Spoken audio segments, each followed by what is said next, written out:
Hello and welcome back to Anxiety Is Not Me.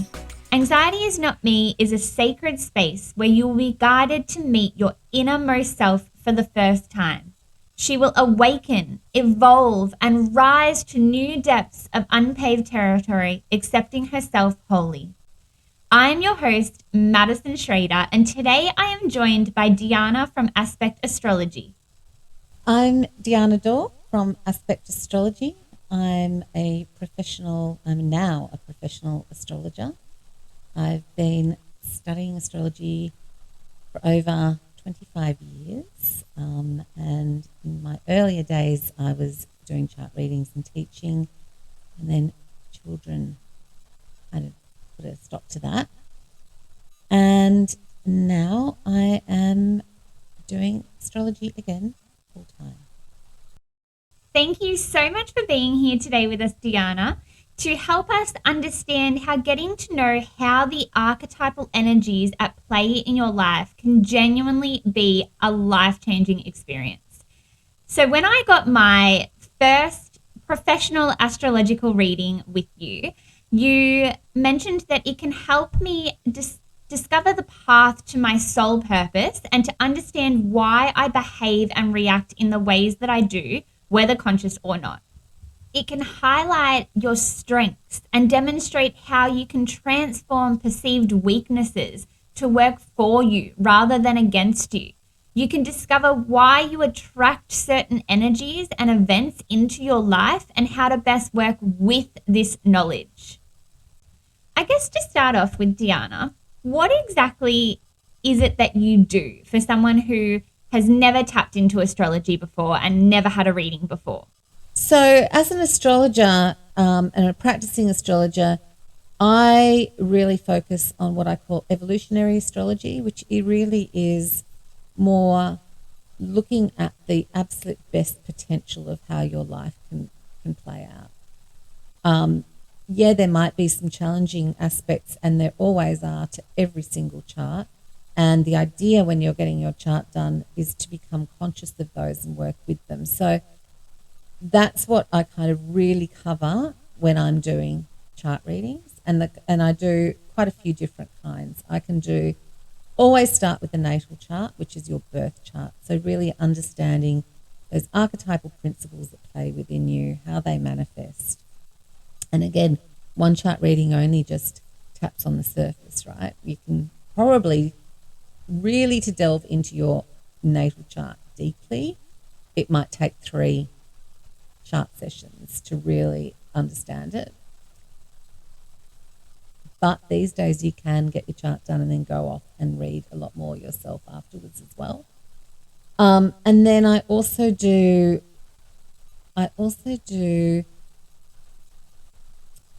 like the year ahead energies. And so as I was saying before, it's not so much being predictive, it's like a weather report. What are the planetary aspects going on? What's happening for you in the next 12 months? What are you being asked to do? And how can you work with it? And what does it look like if you try to resist? So that can be really poignant. And I think you get much more benefit out of having a year ahead transit report once you've actually had your natal chart done and understand those archetypal energies within yourself. You can also, and I do this as well, look at the chart in context of a relationship with somebody else. So there's 2 ways that we can do that. We just look at 2 charts next to each other and look at how a Capricorn sun with an Aries sun might, get along archetypally, and where those points of friction might be or where those points of harmony might be. But then the other thing we can do is literally lay one chart on top of the other, and we can actually really work out where those positive and harmonious aspects are and where those challenges might be. And then there's another particular way we can also look at the relationship chart. So what we do is we take the time of your birth, the time of the birth of the partner, and then we choose the midpoint between the 2, which gives us the essence of the relationship chart, which is really cool. So we do that as well. I do kids charts. So from a parental perspective, personally, I didn't want to over invest in my child's chart, but I wanted to make sure that it was there in the background so that I could understand, particularly when they're kids, they mainly operate from their moon sign, their instinctual sign, so that I could understand what her emotional drivers were and work with them. And knowing that she was a Capricorn moon and that I'm a Leo moon meant that emotionally we were going to possibly butt heads a little bit. I do emotion big scale. She doesn't. Knowing that meant that I could shut up and just go, okay, that's how she has to operate at this age and at this stage. So it's a beautiful thing to be able to understand your child's chart to some degree, but not obsess on it, because the problem with doing a child's chart is all you can talk about is the potential. And there's a big trap at the moment of doing your own research online and reading some, what I consider some really irresponsible astrological representations or meanings without taking the whole chart into context. And that can send people into a bit of a head spin, oh my God, I've got a Scorpio sun child with Pluto opposite the sun. So what's the rest of the chart, right? That's why I'm really very passionate about getting the entire chart done as opposed to just pulling out little bits and pieces. And it's good to pull out those little bits and pieces and understand what Venus and Aquarius in the 11th house means, but it's how does it all work together? Oh my gosh, I had no idea that there were so many different types of charts that you can have read. So far I have only had my natal chart professionally read, but I would love to have my husband's chart read, my children's chart read, and then even be able to do an overlay of all of our charts so you can do a collective chart and see where the harmonious spots are and where there may be some friction and how we can best work as a family dynamic. So I guess the first thing that I'd like to ask you is, what exactly is an individual astrological blueprint? Okay, so the astrological chart is really a representation of where all the planets were at the exact time of your birth from the perspective taken of your place on Earth and at the time that you were born. So we're looking at it from Earth's perspective. And the planets are in various constellations, in various signs, and also then in what we call houses. But combined, the blueprint is really more like an archetypal story or potential of how your life can actually play out. In some way, I like to consider it as a potential roadmap, not necessarily a blueprint, but more like a potential roadmap of how you can be your most evolved self.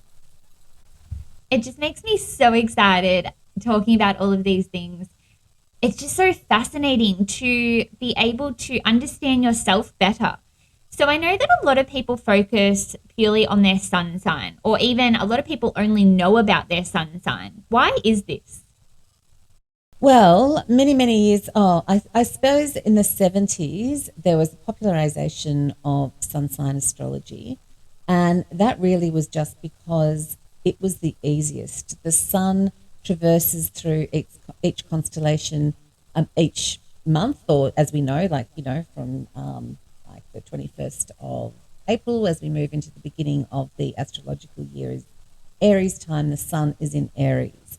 So there was a focus on just sun signs because it was actually just the easiest to encapsulate and I guess communicate to a mass audience. And that's why people became aware of and interested in their sun signs only. And the sun in astrology represents really the egoic part of our nature, and some would consider the more archetypal masculine energy, as opposed to our moon sign being the more feminine energy. So, yeah, so our general personality traits and our kind of general egoic drives are represented by our sun sign. And that's, I think that answers your question. Does that answer your question? Yes, that answers my question. So you've mentioned the moon sign. Could you please elaborate on what the moon sign and the rising sign represent for us? Okay, so where the moon is in your astrological chart and the sign that it's in and the house that it's in and the aspects that it actually makes to other planets gives you a story or an archetypal kind of imagery around what your emotional needs are. So the moon represents our more instinctive self, our emotional self, what we really need on a habitual basis to feel safe and secure.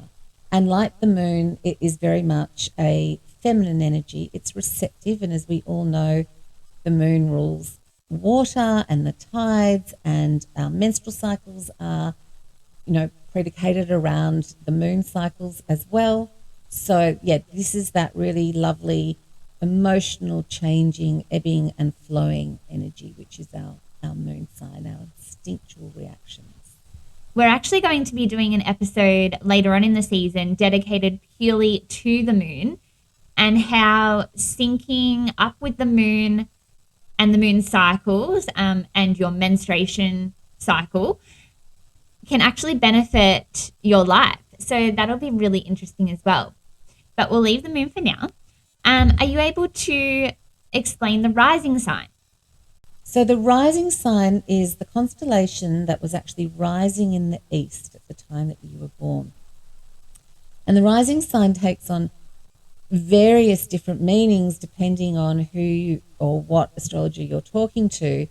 But for me, it's almost like a mask that you wear with what you and how you go about approaching the world, how you step out into society, and that persona that you actually put on in order to meet the outside world.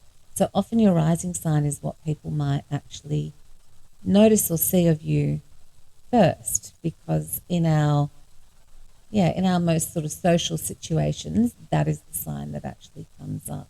But the rising sign is also very much, I feel like a doorway to self-actualization as well, because as you start to really tap into your rising sign, it becomes an integrated part of those big three of the sun, the moon, and the rising sign.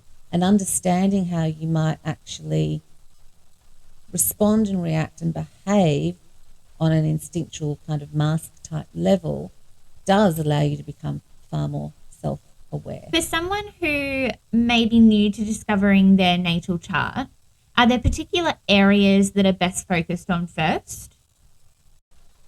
All right, so just an example of those big three, the sun, the moon, and the rising, which is what more and more people are becoming aware of, because there's all these apps out there these days that can give you a really good indication of what your sun, moon, and rising are, and people are far more aware now of the time that they were born, and you need the time in particular to determine what your rising sign was and where these are.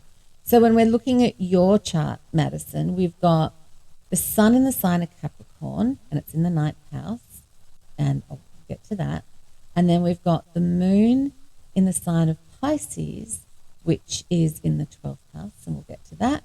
And then you've got an Aries rising. So instantly as an astrologer, what I see is almost this challenging energy between integrating the Capricorn, that serious, determined, structured need for safety, need for security part of yourself, which is that Capricorn nature, but the Capricorn essence is to actually do a great work. And whatever that great work may be is completely up to you. It doesn't mean as though you have to become, Prime Minister of Australia, for example. But it means for you to be your most evolved self and feel this greatest sense of self-achievement, there's something that you have to do that you feel will be of importance in the world. That's the Capricorn side, right? And it approaches life very pragmatically. It needs structure, it needs routine, it's quite methodical. And then the house that it's in is the ninth house. And so that tells me that as much as you need structure, you also need a philosophical base from which to launch your life from. So the actions that you need to take in life for you to become your most evolved self. You still need to be a Capricorn, but you need to almost do it in a Sagittarian kind of way. Because the ninth house represents kind of Sagittarian energy, and that's around you need to keep learning, you need to expand your world, you need to have a philosophy within which you can base your life essence around, if that makes sense to you.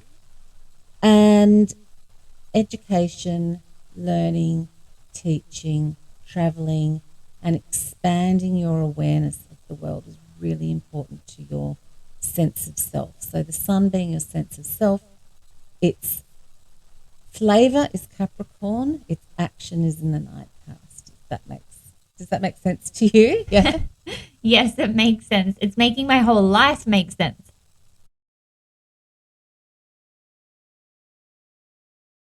Then, on your instinctual level, your emotional level, your moon is in the sign of Pisces. And Pisces is, look, one of the most complex and potentially misunderstood of the signs, or hard to understand sign, because it is a representation of two fishes swimming in opposite directions.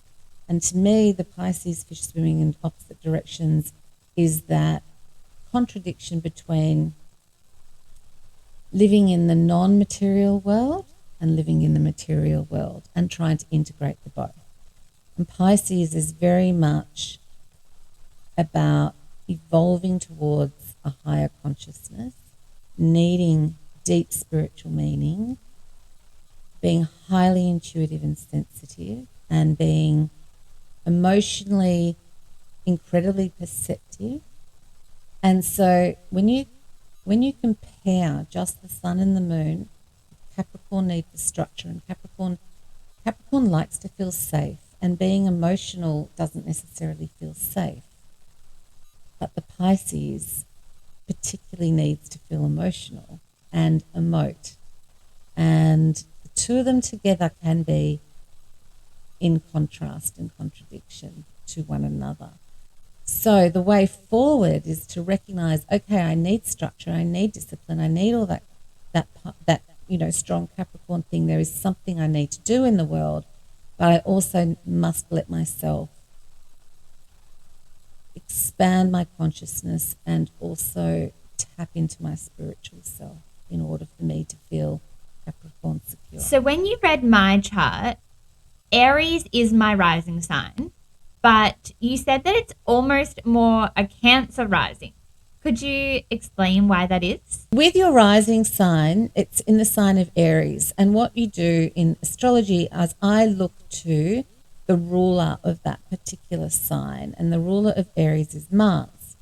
And Mars Mars is the god of war. It's our active self. It's our accelerator. It's how we actually approach the world energetically, right? But Mars is in the sign of Capricorn, and it's the ruler of your ascendant, which gives me some idea of the flavor of your ascendant. Is still Aries, so it's probably still fast-paced and needing action when you approach the world. It's high metabolism, high nervous energy, all of that sort of stuff. But being in the sign of Cancer and where it is in your chart also indicates to me that you really mothering and that sense of nurturing is incredibly important to you. I think there's such a great amount of information out there on the internet, and people can really dive into a lot of self-exploration. But what I will say is I find it interesting to even get my own chart done, because that person has a different perspective. Reading my own chart is like my ego can get in the way. So when you are starting out, I really believe the best thing to do is to actually get your chart done first by a good professional astrologer. And then from there, use that as a launching pad to deep dive into your own signs and aspects, and use that chart reading to motivate the areas that may have really sung true for you in the reading, or be poignant for you at that particular time to dive into. Do you think that's something you will be able to do from your chart reading? I have been dipping my toes into astrology for many, many years now. I find it very comforting. I find it very interesting. I find it very relaxing to read about astrology and to expand my knowledge on the area. But I've realized recently that I have really only scraped the surface of what there is to cover. And after getting my first professional reading done with you, I've realized there are certain aspects of me that I never really understood. They weren't negative aspects of me, I won't say, but they were areas where I didn't quite understand or accept. And then seeing it in my chart, anxiety being one of them, it gave me a level of acceptance of myself and awareness and a place where I can grow from. Well, I want to expand on that. When we talk about anxieties in your chart, what we really mean is the archetypal energies are there for anxiety to manifest. It doesn't have to. There will be circumstances, or there will be everyone. Everyone represents the energies in their chart according to their own free will, and of course, dependent on all sorts of external circumstances. However, in your chart, there are absolutely indicators of what you would define, or what can be represented as high nervous energy, kind of a slant on, yeah, on that high nervous energy that can spiral. So I'm hoping that by understanding that, you come to a level of acceptance to some degree that, okay, that's there. I don't need to beat myself up about the fact that that's actually partly who I am, because I've come here to work something out around that. When interpreting my chart, what is it that is causing anxiety to manifest for me personally? All right. Well, look, so for one example, when I'm looking at your chart, and again, I'm looking at everything in a holistic perspective, and it would take me a long time to kind of, you know, extrapolate why I'm saying what I'm saying, but that's the whole point of having your chart done. The astrologer is able to interpret. So I'm looking at this, and what I'm seeing is the moon in Pisces, for a start, is in an incredibly perceptive position. It's in the 12th house. And one of the manifestations of that is actually being psychically able to pick up on other energy, on energies that are not actually yours. And that can manifest as, I don't know what this is. I don't know what to do with this. Is this mine or is this not? One could say, with the position of the moon, particularly in that house, that you are picking up on other dimensions, or you're picking up on other people's issues, worries, or psychic energy, and then you've got to do something with it. Then the aspect that it makes to the planet Uranus, which amongst other things can represent high nervous energy. It's like this kind of, I think I described it to you as like when you go to, a big electricity tower and it's buzzy and it's receiving all this stuff in and it's buzzing at the same time. That's the kind of energetic principle at play that I pick up in your particular chart. Also, in its aspects to Mars, it's in opposition. So there's this kind of, on one angle, there's high psychic energy. And in that, there's also this very strong active nurturing energy, almost almost yeah, an active nurturing energy with Mars in Cancer. And then that is opposite Uranus, which is kind of this high nervous energy. And this alone has been such a huge insight to me into who I am and what I need to benefit me in day to day life. I feel so blessed and so grateful to be given such an empathic gift of taking on this other energy. But at the same time, I realize now how important it is for me to protect my own energy, which means moving forward, I can now put in additional practices to cleanse myself and my energy and protect my body on a day to day basis. I know the houses are very, very complex and there's a lot to say about them, but I know they also play a very, very important role in your chart. So, would you be able to briefly give a little summary of the houses and how they work? Well, the houses are a way of dividing up the sky, really. And look, I could go right back into history, but I'm not. I'm not as an expert on the history of astrology as some people are. But there is a lot of contention between house systems. But either way, the sky is divided up into 12 segments, and each one of those segments is a representation of a different sphere in your life. So in one way, you can say the planets are like characters or archetypes. The signs that they are in are like the stories that they're telling, and the houses are the backdrops or the context in which that story is being played out. So when you look at a chart and you'll see, in your case, for example, we've got 1, 2, 3, 4, 5 planets in one house in particular. What that automatically says to me is, in your life, this is a really important area for you. It doesn't mean that other areas are not so important. It's just that if for you in this time, there's a really strong focus around spirituality, teaching, education, expansion, all those sorts of ninth house stuff.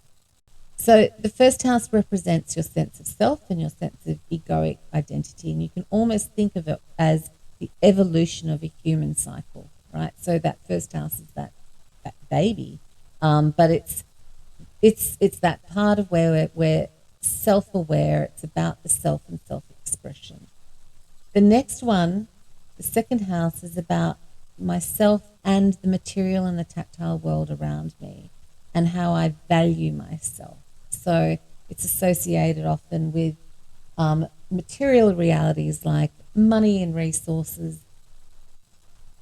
The third house is communication in a nutshell. How we communicate, what we communicate. It's sort of the Gemini house, so to speak. And it will often indicate when people have strong third houses, I would say they are most likely doing something in their life that's heavily involved in communication or connection, connecting people. The fourth is considered the Cancer house, but it's an internal house. It's my sense of home and my sense of safety and family. The fifth is the house of joy and fun and creativity. And these are really broad, and I really, there's so much more to them than just these few words. The sixth is about, I like to think of the sixth as the sense of service. It used to be called the house of servants. It's not, well, you've got to remember all of these meanings were originally given, sometimes 2,000 years ago, and how we used to live 2,000 years ago. But the sixth house is, how am I going to be of service to the world? And it's daily routine and health habits and daily ritual. The seventh is considered to be relationships, but more so contracts. It's like marriage and open enemies, which is kind of a weird one together, but marriage being obviously historically a contractual agreement. It was really a financial exchange over many years. We do still look to the seventh house to be that house of relationships, but I see it now as myself in connection with another person, that one-on-one relationships. The 8th is associated with what I like to call the taboo subjects of our world: sex, death, and taxes, basically.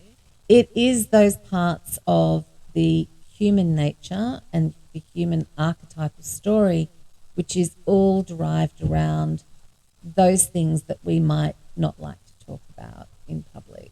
So, yeah, it represents sex, but on that really deep bonded connection basis. It represents death to some degree, not to say if you've got a planet there, it means that you're going to die, but it's that death of rebirth and transformation phase. And it has also been associated with the, like, occult stuff, more than, not so much mysticism, which is more Pisces, but sort of like occult energy. And the 9th is then associated with learning, higher education, philosophy, travel, how and why we go about expanding our minds and our consciousness, I guess. The 10th is a representation of our vocation. And vocation doesn't necessarily mean our career, but what it is that we're being called to do in the world, in the outer world. So when you see a chart with a really strong 10th house energy, it will indicate to me that there's something incredibly big or important this person needs to do in their life beyond themselves, that is of the good or the betterment of society. And similarly with the 11th house, that is about your higher hopes and aspirations, but also how you want to contribute to humanity, and not so much on a vocational perspective, but more on a humanitarian perspective. It can often represent our connections and our networks and our friendships with other people. And then the 12th is really represented with our unconscious self. It's the end of the cycle. It's that, connection of yourself more to a higher realm, to a higher consciousness, which it can also be the house of addictions. I like to call it, it's actually the house of alternative realities. And alternative realities can come in many different shapes and forms, right? But you can be really connected via meditation to, I guess, spiritual forces that you feel really deeply connected to. But you can also get connected to spirit via alcoholism and going into an alternative reality by substance abuse. So each house can be manifested and worked in very, very different ways. And that was a really brief overview. I hope it made some sense. There's a lot more to it than just that. I think that broad overview will still give people a starting point, I guess, so to speak. So if you don't have that much knowledge on astrology, but you do want to have a look at your chart, you have those key points to come back to for reference for your house placements. How does understanding your birth chart benefit your well-being and your life? I can't imagine now getting through life without it. I think fundamentally, to start with, and it's almost like a progressive, evolving way that it helps you. To start with, I think it gives you a really strong connection and feeling being seen on a cosmic level, if that makes sense. It's like something about understanding your charts, like, wow, I am here for something. There's some sort of cosmic language or archetypal story that's playing out within me, and that I can utilize to help myself understand myself a lot better and what my motivations and drivers might be on both a conscious and an unconscious level. And what we're aiming for is to use these energies in their most conscious way, so that we are working with them rather than, I guess, feeling as though we're being a puppet pulled, pulled by some sort of cosmic strings. So it helps by even just knowing your moon sign. Okay, so how do I react instinctively? What do I need emotionally? You know, you would have read a lot of stuff about Capricorn, but until you know that you've got a Pisces moon, Capricorn doesn't really resonate 100% because your emotional side is just as strong as your Capricorn side. And knowing that is it's just a feeling of acceptance, I think, and a feeling of, wow, what's the potential here then? And if there is this potential, why would I bang my head against a brick wall trying to be something that society or my parents tell me I should be, when instinctively it's actually not who I am? And this is my path. Not to say there are not many, many, many, many variations of how these or archetypes can manifest, but this is the archetypal energy that I was born with. So how do I choose to use that? So you become far more conscious about your actions, your motivations. In another way, it's a really incredible tool just for mindfulness, because when you catch yourself, when I catch myself being overly Leo moon, I can go, that's not the best representation of that energy. I can possibly do that differently or better. And at the same time, I can also say, well, I'm doing that because this is an instinctive need that I have to work in this way. So it's like you start to hear the archetypal stories of these patterns and these planets, and you get to understand yourself a lot better. You also get to see your potential. And if you are, particularly in your younger years, you can really use your chart to help you work out where your energies might be best utilized in your career. What are your strengths? How can you play up to those strengths? Where are your challenges? And, you know, every chart has some challenges, and it's the challenges that motivate us to grow and change. And the chart shows us where those growing pains may be, but then what the fruit is at the end of those growing pains. It also operates like a calendar to your life. Looking at the transits that happen, everyone has different transits at different times. I mean, everyone has what you call Saturn return and a this and a that. There are some, perpetually evolving astrological archetypal patterns that happens in everyone's life. But then on another level, when I look at your chart, I can tell that the last few years were really quite transformative time for you, because we had the planet Pluto going over your Capricorn energies, right? That is telling me there's some sort of karma or there's some sort of story to play out here. So this is your calendar and your essence of timing. What is the timing for Madison, and how's that going to work out?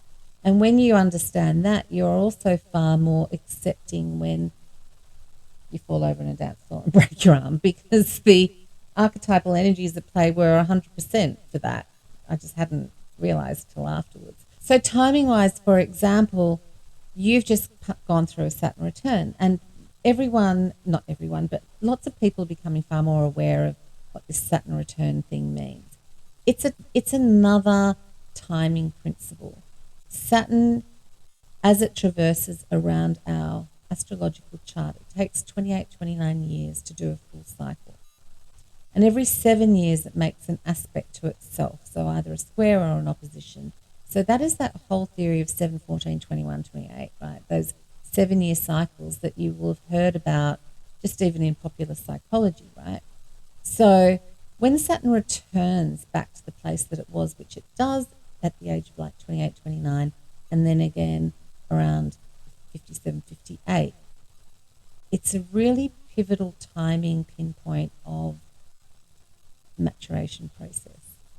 And again, every 7 years, we are given some sort of Saturnian lesson, and I'll get into that a little bit more, but Saturnian lesson about where is it that we need to grow up a little bit, or what fears do we need to face, and what structures do we need to put in place in order to help us move to our next phase. It's really a bit like the housekeeping planet in some way. It's like knocking on the door and going, okay, so we need to get a bit serious. We need to get serious about, in your case, it's in the 10th house, our career or what we want to do in the world. What's our vocation?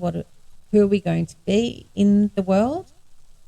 We often need to face some fears around that. So it's really about, dealing with some shadows and putting in the practical foundations to work through some of that stuff.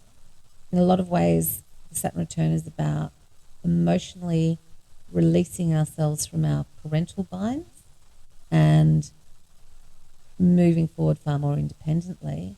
And at this stage, at my age, the Saturn return is very much about leaving behind the youth and becoming the elder, right? You know, that next phase. So retrospectively, it's fantastic. I don't really think of astrology as a predictive tool. It's not a fatalistic predictive tool. I hate to say to people, you're going to meet the love of your life in the next 6 weeks, right? But what I can say is the archetypal energies are right if you should choose to work with them. For your confidence to be far more increased, and these are the same energies, right? Your confidence to be far more increased, you're feeling better about yourself, the likelihood of you meeting someone right now is heightened. Doesn't mean you will, doesn't mean you won't. But archetypally, the energies are there for you at this particular time. And that's the benefit of talking through with people what their next 12 months might be. So as opposed to saying, oh, yes, in April, Madison, you're going to get a pay rise. It's like, no, this is the timing in which you are to be heralded or recognised or celebrated in your career, or this is the timing in which you're going to have to really dig deep in your career to try and get the fruits of your labour, right? Or this is the timing in which you're going to feel an extra maternal instinct and want to have kids, or this, so that's how that works. Does that all make sense to you? Yeah.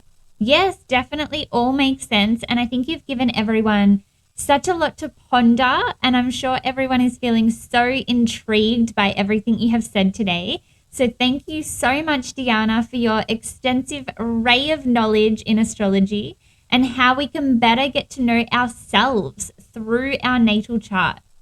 I just find it so fascinating how much we continue to learn about ourselves. And as we learn more, things start to mold, take shape, and make more and more sense. Thanks so much for this today. It's been really fun to do. And yeah, thanks. Anxiety is Not Me is a place for all of us to share and to feel inclusive. If you would like to share your story, please reach out to me, sending you energy of love and peace as you become more aware of your inner light with every breath. Bye.